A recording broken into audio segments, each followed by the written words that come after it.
przy mocnej kompresji zawieszenia, przy miękkim zawieszeniu ogólnie.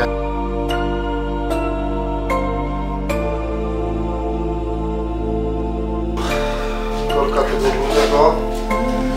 Podstawowa zasada tego. No, poci się to, a później bardzo szybko zaczyna. Jest? Raz, dwa, trzy, raz, dwa, trzy. Witam na kanale Bully96 w kolejnym odcinku Wjazd na garaż. Dzisiaj jesteśmy w Kielcach, a jak w Kielcach to wiadomo, że zimno, ale tutaj wcale nie jest zimno. Witam, Leszek Drogosz. No cześć, witam wszystkich. Cześć Leszek, sorry za ten wstęp, ale wiesz, no taka jest powszechna opinia. Leszek, zacznę od standardowych pytań. Twoja przygoda z motocyklami, od kiedy trwa, jak to się zaczęło, jak to był ten pierwszy motocykl, no i wiesz, co mam na myśli, nie? No, rzeczywiście wychowywałem się w czasach komuny, stare czasy, dostępne motocykle to motorynka Simpson, tak się fajnie złożyło, że tata miał motorynkę, a zaś wujek no, startował w enduro. I tak jeździliśmy na zawody dopingować wujka, oglądaliśmy, a równolegle korzystałem z motorynki, jeździłem potem gdzieś tam po placu szkolnym i tak dalej.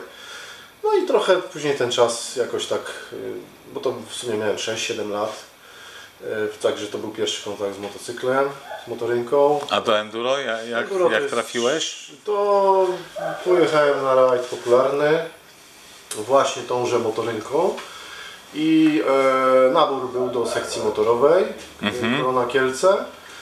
No to załapałem się do tej sekcji, tam było, wtedy to były, mówię, inne czasy, bo ludzi tak nie było stać, zresztą nas też w rodzinie na takie Simpsony, było 5 nowych Simpsonków, pamiętam, i chyba 20 adeptów, którzy jakby chcieli, marzyli o tych motocyklach. No i tam jeździłeś i trenowałeś, tak? Jeździłem, trenowałem i tak, no i 87 rok.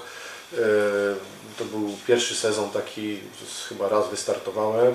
To pierwszy taki kontakt z mistrzostwami Polski enduro. 88 to już cały, 9 i w 90 miałem kontuzję i wróciłem do sportu chyba 91, 92 rok. Ale wcześniej, Kary, mógłbyś mi podać tą książkę, którą dostałem od Leszka jako prezent, a wcześniej była przygoda z boksem, czy później była przygoda z boksem? Z boksem to tak naprawdę, no od dziecka jestem oczywiście związany. No mój tata trzykrotnym mistrzem Europy był, trzykrotnym olimpijczykiem, brązowym medalistą olimpijskim z Rzymu. Też właśnie tą książkę otrzymałem od Leszka, bardzo dziękuję. Z chęcią oczywiście przeczytam, bo raz, że lubię czytać, a tym bardziej, że to sportowe klimaty. No i wtedy to tak się przeplatało tak naprawdę. No w 87 no to bym jeździł pewnie cały sezon, no ale jeździłem bardziej zgrupowanie kadry z tatą, który był trenerem kadry. No i boksując mówimy o tym, tak. Ja trenowałem, ja trenowałem jako syn trenera po prostu jakby z tymi pięściarzami kadrowiczami polskich. No i tak w zasadzie trwało to kilka lat. W międzyczasie tak jakby trochę więcej na tych motocyklach jeździłem, jakaś przyplątała się kontuzja i tak dalej, no ale tak kilka sezonów jakby zrobiłem w tych mistrzostwach Polski enduro. Jakoś nie wypaliło z boksem, z racji tam złamania nogi na motocyklu. No i w zasadzie większe jakieś tam powiedzmy sukcesy, no to na motocyklach w enduro, no to tak się zaczęły 91. A boks zarzuciłeś już jakby, tak, całkowicie, tak? Odpuściłem, tam wystartowałem w jakichś mistrzostwach okręgu, które zresztą wygrałem i kilka walk miałem. Okej. No i co? No i ścigasz się w enduro, ścigasz się w mistrzostwach Polski, są jakieś sukcesy, tak? Tak, no w zasadzie to mówię, teraz jest pierwszy sezon, kiedy nie jeżdżę. No bo tak, to rok rocznie startowałem zawsze w mistrzostwach Polski enduro i mistrzostwach Polski cross country. Okoliczne różne cross. No tak, ale dzisiaj jakby wiesz, zapytać, nie wiem, no jakichś moich kolegów, czy też ludzi, którzy pasjonują się enduro o nazwisko Drogosz, to każdy powie zawieszenia, nie? Jak to się stało, że, no bo tu wiesz, ścigasz się, jesteś zawodnikiem, a teraz jesteś tunerem zawieszeń. No, to fajnie, płynnie akurat przeszło z jednego w drugie. W zasadzie przez taki przykry incydent, kontuzję, którą się nabawiłem podczas cross country w Łodzi, to tam miałem zerwane wiązadło, noga się złamała w kolanie, tam strzeliła. No poważna sprawa, motocykla nie opanowałem, 4. bieg, długi łuk, duża prędkość, dostałem szymy, wyrwałem kierownicę z ręki i tak dalej. No i do tego momentu nie przywiązywałem za bardzo wagi do zawieszeń. Po prostu Jeździłeś na serii. jeździłem na serii, traktowałem się po prostu jako zawodnika i startowałem w zawodach i myślę, że do dzisiaj wiele osób tak chyba podchodzi do motocykli, jeżdżą. Tak, dobre zawieszenie to ręce i nogi. Tak, No. jeżdżą, nie zwracają uwagi, no wielu takich jest. Ja do tej grupy wówczas jeszcze należałem. No i co dalej? No i po tym upadku okazało się, że jednak niestety upadek się wydarzył poprzez źle działające zawieszenie z przodu. No stwierdziłem, że trzeba coś z tym zrobić. Tak. No i udałem się, skorzystałem z usług, jak to ma w zwyczaju wiele osób, powiedzmy, bo zresztą z usług mówię tunera pewnego. Tak. I wydawało mi się, że płacę i płaczę, ale będzie efekt tego. Był? Efektu nie było niestety, raczej odwrotny, bardziej byłem niezadowolony, czułem się w sumie jakby oszukany, trochę się no usługa została źle wykonana generalnie, nie spełniła oczekiwań moich. Uznałem, że muszę sobie z tym problemem poradzić sam. Znaczy, ale czy sam, czyli co? No, Rozkręcam i... zgłębić tam tajniki zawieszenia. No ale słuchaj, zgłębić tajniki, to tak łatwo powiedzieć, zgłębić tajniki, ale to nie jest takie proste. No właśnie rozkręciłem, posprawdzałem, pooglądałem. Zaczęło się od prostych, banalnych zmian oleju. To są proste czynności, które w zasadzie może wykonać każdy o jakichś podstawowych zdolnościach technicznych. No ja mam wykształcenie techniczne, więc całe życie się jakby parałem różnymi takimi modyfikacjami. Zresztą w dzieciństwie przerabiałem cylindry. Na moich cylindrach to też zawodnicy osiągali wyniki, tytuły w Mistrzostwach Polski Enduro. No, czasy przeróbek cylindrów minęły. No ale to jest za mało, wiesz, rozkręciłeś zawieszenie. To znaczy chodzi o to, że zawsze jakąś taką smykałkę do takich rzeczy miałem. Rozkręciłem zawieszenie, pierw zobaczyłem co się z czym je. W międzyczasie wpadły mi w ręce settingi pewnej firmy zagranicznej. W międzyczasie podjąłem współpracę z gościem z zagranicy związanym z WP, który mi też dostarczył settingi wówczas do Konevalve, do Traxa, do różnych modeli. Żeby tak wiesz, wyjaśnić, dostarczył mi settingi, czyli ustawienia... Setting listy. Nie, to są setting listy z układem blach, konkretna specyfikacja ustawienia zawieszenia, kompresja, rebound, Czyli można powiedzieć, zaufano Ci w swego rodzaju takich trochę tajemnicach, nie? Tak, to się...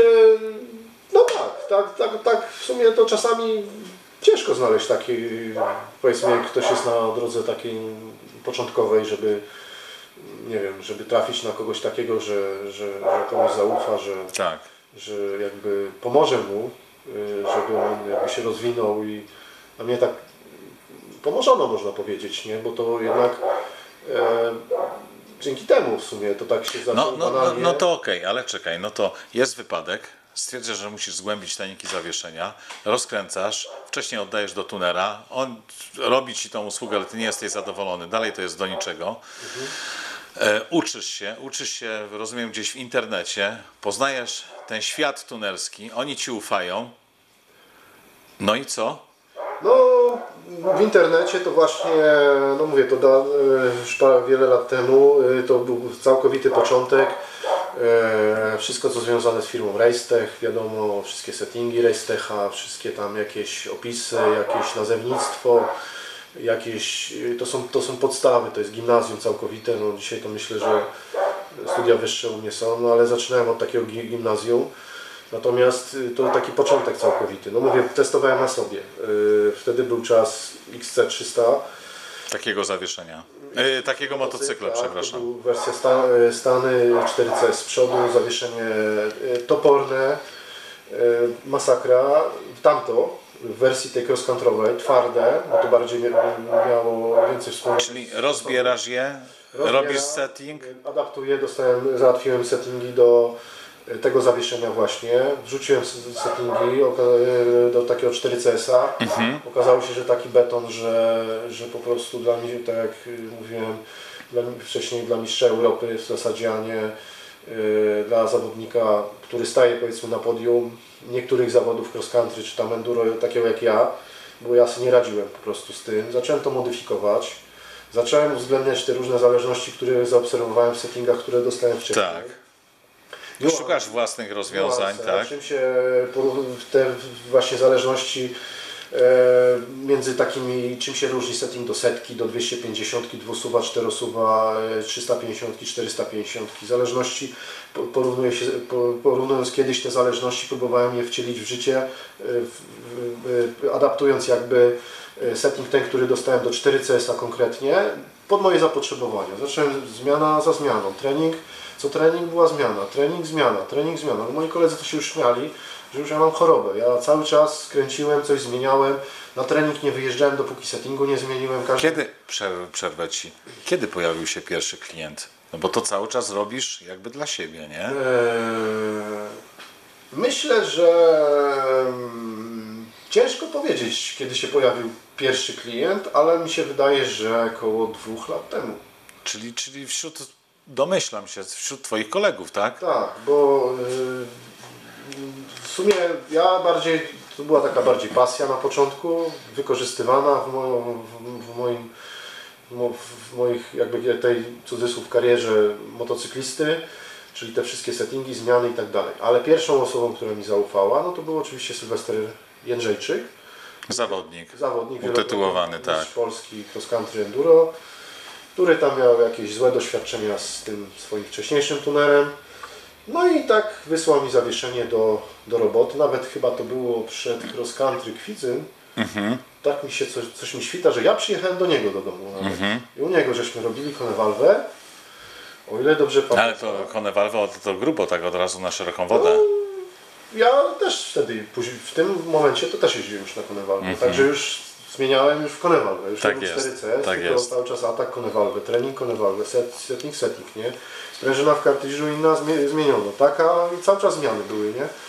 I no co, zrobiłeś? Zrobiłem i okazało się, że strzał w dziesiątkę, że jest bardzo zadowolony, został do końca sezonu ze mną.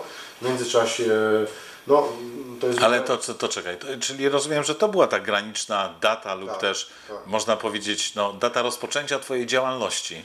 Tak, to są w zasadzie no takie... Że stwierdziłeś, że czemu nie, tak? Czy przełożę tą swoją pasję i to, co próbowałem robić dla siebie, żeby było wygodnie i bezpiecznie w zawieszeniu, spróbuję to przełożyć na biznes, To znaczy ja do tego nie podchodziłem, ani w zasadzie nie podchodzę jak do biznesu, bo ktoś ostatnio byłem na jakiś, nie wiem, cross country nawet startowałem tu w Kielcach i ktoś mi powiedział, że niszę sobie znalazłem, ale to tak nie jest, że ja szukałem jakiejkolwiek niszy i po prostu ja mówię, no ja się w enduro zakochałem będąc tam dzieciakiem 13-letnim i można powiedzieć, ta miłość trwa do dzisiaj, tak? Tak. Akurat zawieszenia settingi to jest po prostu, no lubiłem zawsze takie techniczne rzeczy, rozwiązywanie problemów jakichś takich technicznych. No i cóż, no jak się okazało, że w tym jakoś, może nieskromnie to zabrzmi, w miarę dobry jestem i zaczęło to wychodzić i ludzie zaczęli wygrywać na moich zawieszeniach. Ludzie, czyli inni zawodnicy. Jacy to zawodnicy? No w międzyczasie się... Może inaczej, jacy zawodnicy Tobie zaufali?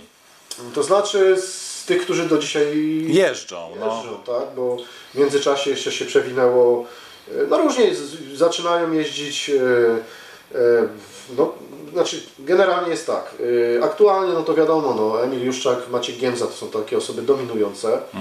Znane powiedzmy, tak. Najbardziej chyba znani w Polsce w sumie tacy zawodnicy szeroko rozumianego offroadu motocyklowego.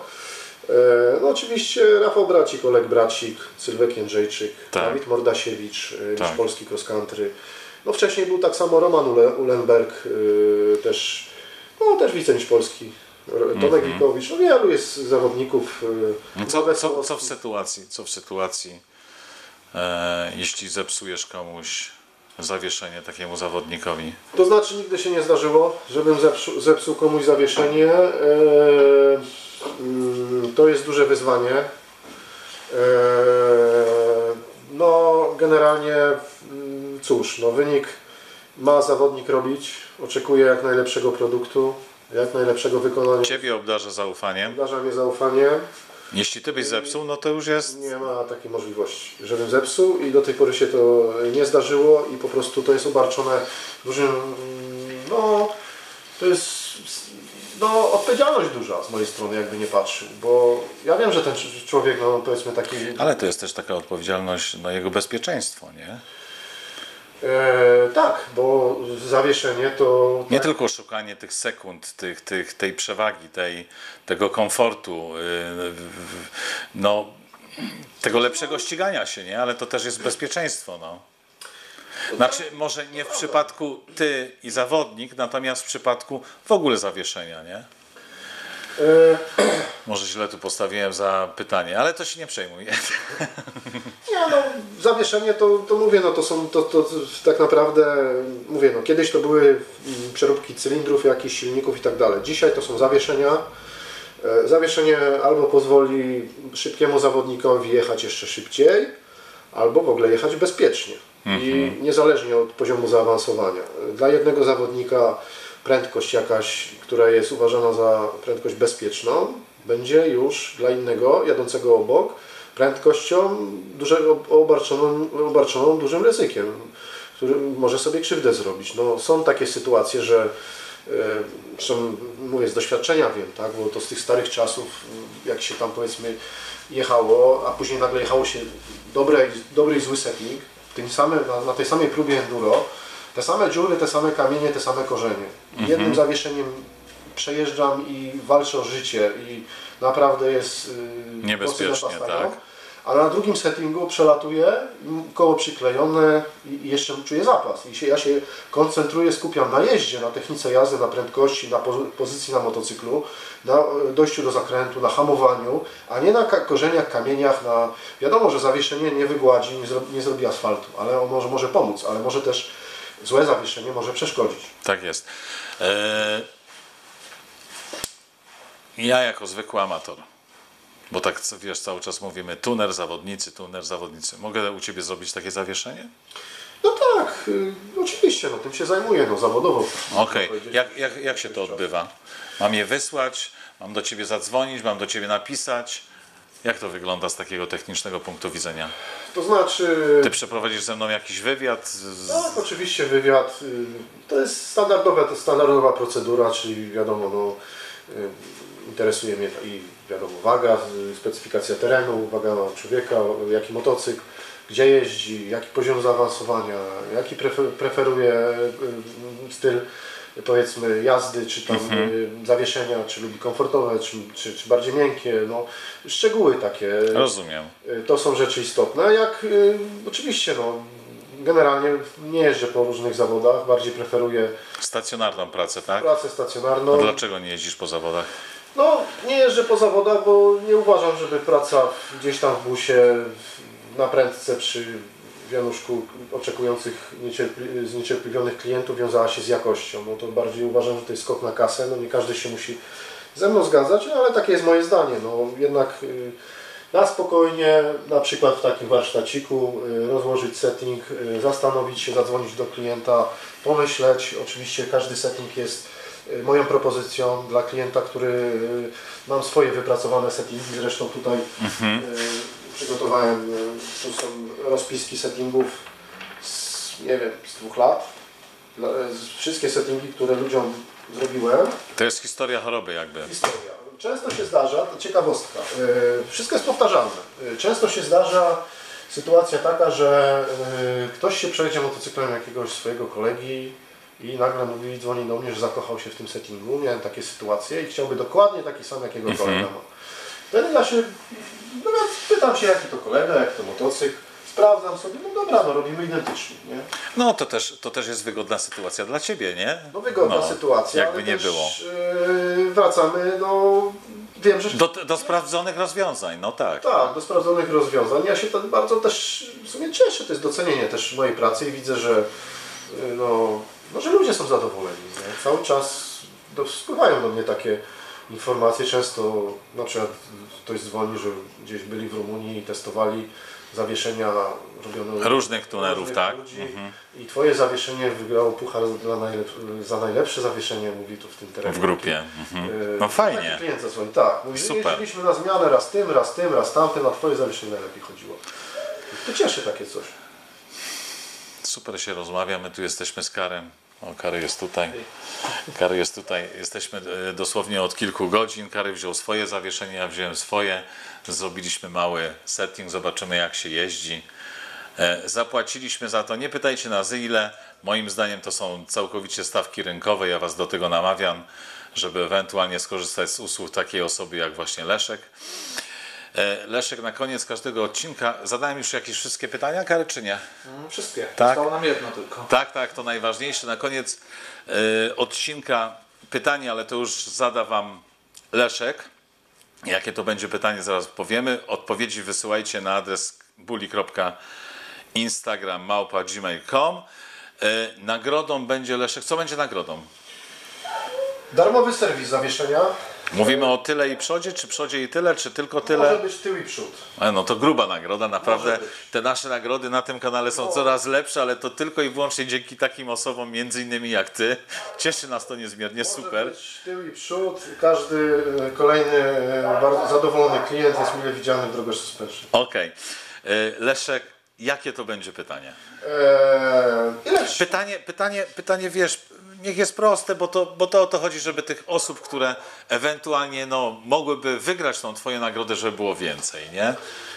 Ile śrub trzeba odkręcić w przednim zawieszeniu, znaczy żeby wyciągnąć z motocykla przednie zawieszenie, ile śrub trzeba odkręcić? Ale to może dodajmy w jakim motocyklu? W motocyklu takim jak ten. Czyli tutaj mamy na podnośniku, a właściwie oparty o podnóżkę jest Husqvarna w dwusuwie, dobrze widzę? Tak, 300 w dwusuwie.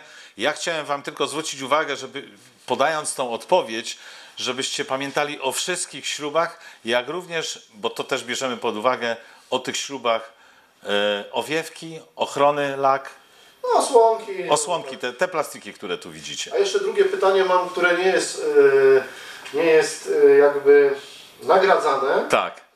ale Tak. ciekawe, Czy ktoś... znajdzie się ktoś, kto zgadnie, Tak. kto dowie się, Tak.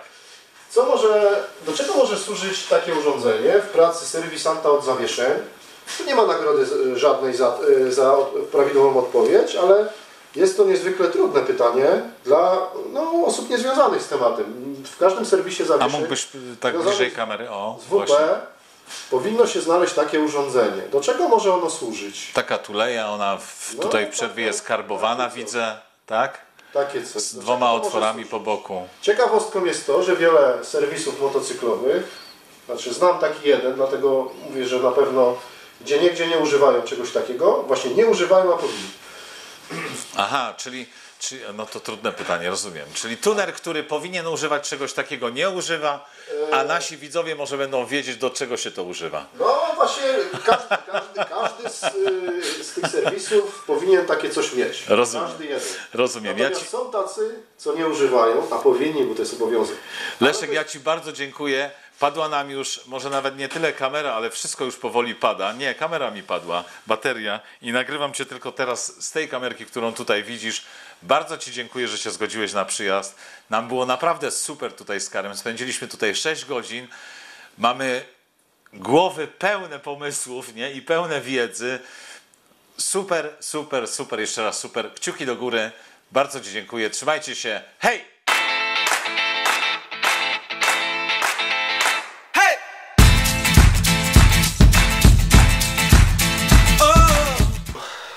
Korka tego górnego.